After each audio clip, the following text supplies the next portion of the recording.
ఆంధ్రప్రదేశ్ ముఖ్యమంత్రి పవన్ కళ్యాణ్ గారిని బర్తరఫ్ చేయవలసిందిగా కోరుతున్నాను. వారి వల్ల తెలుగు ప్రజల ఐక్యత చెడిపోయే ప్రమాదం ఉంది. ఒకవైపున తెలుగు ప్రజానీకం భౌగోళికంగా విడిపోయారు తప్ప శారీరకంగా కానీ శత్రుత్వం కానీ లేదు.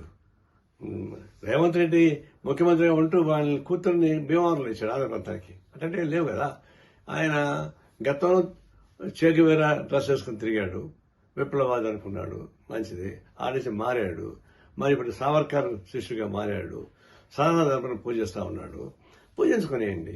ఇప్పుడు ఆయన సనాతన ధర్మంలో మునిగిపోయాడు కాబట్టి ఆ భాష వస్తా ఉంది. ఇది దిశ తగిలింది అని చెప్పేసి మాట వస్తుంది.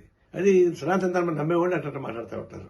ఇప్పుడు ఆయన స్వేచ్ఛగా తిరగమని చెప్పండి, సనాతన ధర్మాన్ని పూజాల్సిన తిరగమని చెప్పండి, గుళ్ళు తిరగమని చెప్పండి, హాయిగా ఉంటుంది, ఆయనకు మంచిది.